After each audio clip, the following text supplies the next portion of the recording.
राष्ट्रीय जनता दल की तरफ से दावत इफ्तार का आयोजन किया गया है। किस प्रकार का आयोजन है, क्या कुछ तैयारी है, उसको आप जायजा लेने भी पहुंचे हैं? देखिए, हमारे नेता तेजस्वी यादव अगर आप देखेंगे तो 2020 से हमेशा लोगों के बीच में रहे हैं। आपको याद होगा लोकसभा चुनाव से पहले यात्रा किया था उन्होंने, एक एक जिला गए थे। लोकसभा चुनाव के बाद अपने जितने वर्कर्स हैं पंचायत लेवल से लेकर जिला लेवल तक सभी वर्कर्स से मिल रहे हैं।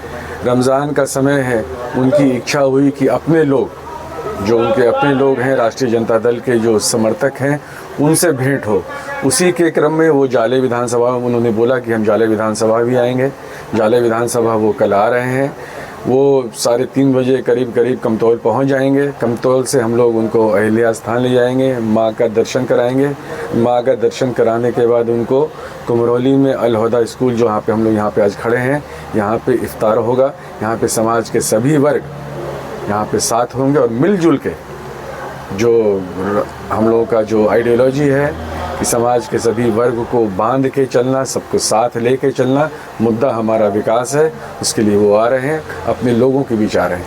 क्योंकि यहाँ जो आ रहे हैं तो एक तरह से जरूरी नहीं है कि सिर्फ अल्पसंख्यक, सभी वर्ग के लोग और सभी जाति धर्म के लोग यहाँ पे उपस्थित इफ्तार करेंगे। सभी लोग तो इससे समाज में आप लोग क्या संदेश देने की मैसेज देखिए, तेजस्वी यादव क्या कहते हैं, लालू जी क्या कहते हैं, राष्ट्रीय जनता दल इंडिया अलायंस के लोग क्या कहते हैं कि इस देश में पैदा हुआ व्यक्ति का इक्वल अधिकार है, सबका अधिकार है। खासकर जो वंचित लोग हैं, पिछड़े लोग हैं, अल्पसंख्यक लोग हैं, सबका अधिकार है यहाँ पर। और हम लोग मिलजुल कर हर एक त्यौहार सबका मनाते हैं। याद होगा आप लोगों को, राबड़ी जी जो छठ करती थी कितना श्रद्धा से करती थी। लालू जी का हुरदंग होली याद होगा, उसमें सभी लोग आया करते थे।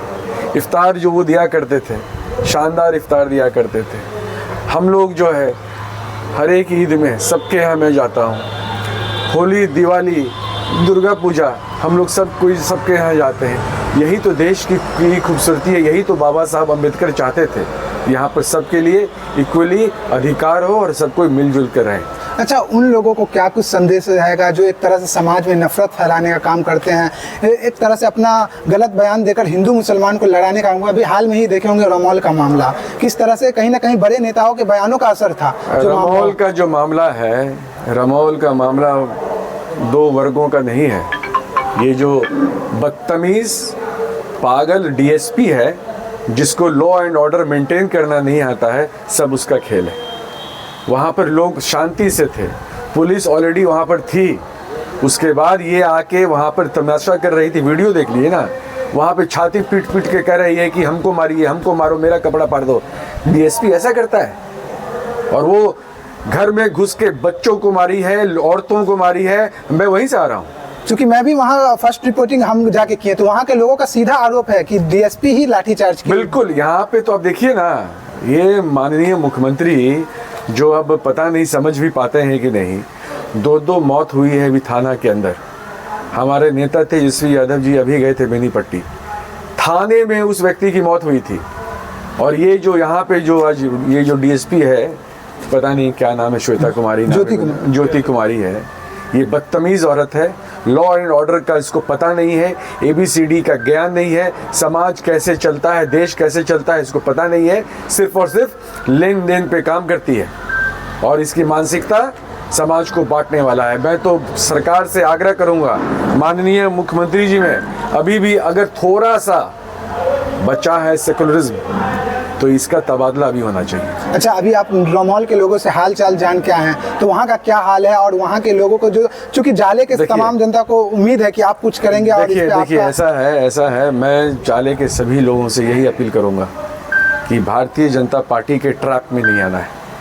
वो लोग समाज को बांटना चाहता है, हम लोग समाज को जोड़ना चाहते हैं। हम लोग, क्योंकि एक चीज़ याद रखिएगा, इतिहास गवाह है, विश्व का इतिहास आप देख लीजिए, जिस देश में, जिस समाज में, जिस राज्य में आपसी तनाव रहा है, वो देश, वो राज्य, वो समाज कभी भी उन्नति नहीं किया है। आप इर्द गिर्द देख लीजिए ना, कितने देश मिलेंगे आपको आपस में लड़ते लड़ते सब मर गया है, बर्बाद हो गया है। इसलिए मेरा आग्रह होगा सबसे कि मिलजुल कर, जो झगड़ा कहाँ नहीं होता है, आपस में घर में भी झगड़ा होता है, भाई भाई में झगड़ा होता है, कहाँ नहीं झगड़ा होता है, रास्ता क्या है उसका? या तो आपस में बैठ के बात करिए या फिर जो कानून कहता है कानून को मानिए। अच्छा, ये आखिरी में सर, जाले विधानसभा वासियों को क्या अपील रहेगा कल के दावत इफ्तार को लेकर के? मैं सबसे अपील करना चाहता हूं कि वो तेजस्वी यादव से मिलने के लिए ज़रूर आएँ।